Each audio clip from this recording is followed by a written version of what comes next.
Bom, são 8h41. A gente acabou de entrevistar aqui a Raquel Braga, ela que é da JD, da Associação Juízes pela Democracia, e ela é da Comissão também de Direitos Humanos da Associação Nacional dos Magistrados de Justiça do Trabalho, ANAMATRA.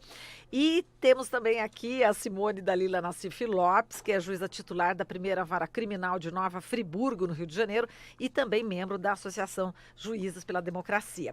E na saída, elas deram uma outra notícia que acho que é importante a gente discutir um pouco aqui, mas vou deixar para elas falarem, né? Parece que eles tiveram um encontro aqui da Associação Juízes pela Democracia em São Paulo, elas são do Rio, vieram aqui para São Paulo. Conta como é que foi esse encontro e o que foi determinado. Nós realizamos a nossa assembleia e nessa assembleia institucionalizamos a visita ao ex-presidente Lula por caracterização, então, da prisão política do ex-presidente. E aí a Simone complementa. Então, a prisão do Lula, processo do Lula, todos nós conhecemos, ao menos pelos noticiários, e viemos acompanhando todo esse processo, inclusive com a prisão dele, sem trânsito em julgado, às vésperas da eleição, afastando da corrida eleitoral, com o indeferimento de sua candidatura, contrariando toda a jurisprudência do TSE, que sempre existiu. E, diante de todos esses elementos e outros mais, após o primeiro vazamento, a Associação Juízes para a Democracia emitiu uma nota, já tinha emitido uma nota, declarando a irregularidade e a condição política da prisão do Lula. Mas agora nós fizemos uma assembleia e, por uma maioria muito absoluta, muito ampla, nós aprovamos a declaração institucional de que o processo do ex-presidente Lula ele foi direcionado para fins políticos e que a sua prisão é uma prisão política. E, diante disso, foram já deliberadas duas ações. Uma é a publicação de uma Carta de São Paulo, que é um documento oficial da Associação Juízes para a Democracia, declarando Lula preso político. E a outra ação é de um ato em Curitiba, para também ler esse documento e uma visita de um representante, possivelmente a presidenta da Associação Juízes para a Democracia, Valdete Severo, para a entrega desse documento, simbólica, pessoalmente a presidente. Em Curitiba. Em Curitiba e secundada de um ato jurídico na Universidade Federal, para também discutirmos todos os aspectos políticos jurídicos do caso. Da Universidade Federal do Paraná. Do Paraná. Sempre lá será o ato político e o ato jurídico realizados lá no Paraná, né, que é a sede, que inclusive se discute muito porque a competência desse processo transitou naquela região. Também aí um aspecto técnico que deixou de ser cumprido, também uma garantia. Com violação do juiz devido natural. Isso. Para julgar a causa, que também caracteriza um desvio que pode caracterizar uma nulidade absoluta. E essa visita ao Lula, quando deverá ocorrer? A data indicativa é 8 de agosto, a depender da confirmação da própria organização de quem coordena politicamente esses eventos, da possibilidade, se há agenda. Superintendência também, de onde ele está preso. Então, confirmada o aspecto administrativo, esse é o dia que nós temos, dia 8 de agosto. E para o telespectador, também para o ouvinte da Rádio Brasil Atual entender o que significa isso, considerar alguém preso político?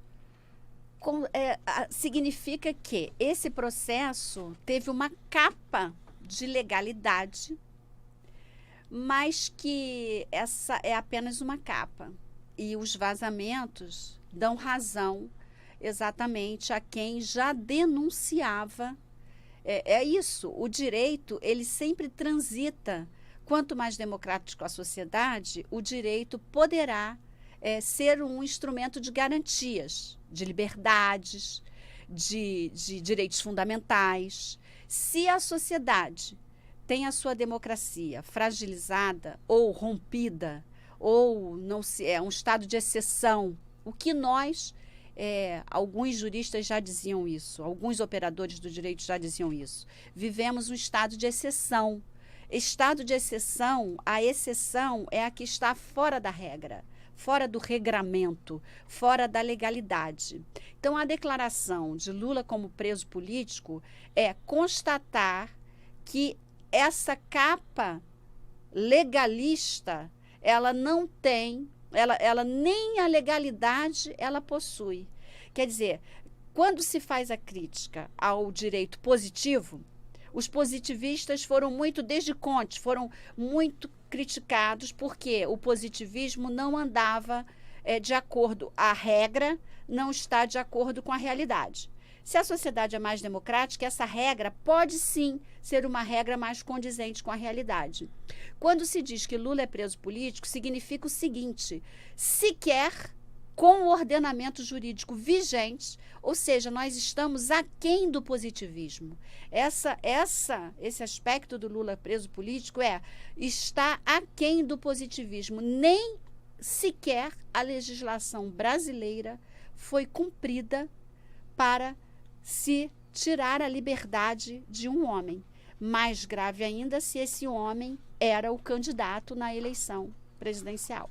Agora, pode? Depois eu quero entrar nessa questão da veracidade dos diálogos, tá? Que é o que eles geralmente estão falando, né? Bom, não, só para dizer o seguinte, que a Raquel entrou nessa questão do positivismo e tal, é que há alguns argumentos dizendo que o Lula não é preso político, ou que ele ser preso político não o destaca de nenhum outro preso, tendo em vista que alguns criminalistas críticos declaram que todo preso é um preso político, justamente por esse aspecto que a Raquel te chamou a atenção, no mundo todo. Por quê? Porque o ordenamento jurídico, para esses criminologistas críticos, o ordenamento jurídico ele é uma expressão da sociedade capitalista. E por ser uma expressão da sociedade capitalista, ele reproduz e mantém toda a relação de exploração e dominação, sendo o direito penal um instrumento mais radical de perpetuação e de afastamento dos indesejáveis da nossa sociedade. Nesse aspecto, todos os presos são presos políticos. Mas o Lula, como outras pessoas na nossa história recente, foram também presos políticos. Na atualidade, nosso entendimento é de que a única pessoa que é preso político no Brasil é o Lula, no sentido estrito do conceito. Por quê? Porque o processo dele ainda que, evidentemente, tenham sido descumpridas todas as normas processuais, o ordenamento jurídico, mas ainda que elas tivessem sido cumpridas aparentemente, o processo, a existência desse processo e a maneira como ele foi conduzido, ele existe não para afastá-lo da sociedade, como todo preso acontece, mas para afastá-lo do processo eleitoral, sendo ele o candidato preferido em todas as pesquisas naquela época, e com o afastamento dele ter acontecido a eleição, né, do atual presidente, e com ele o aprofundamento do desmonte das nossas conquistas civilizatórias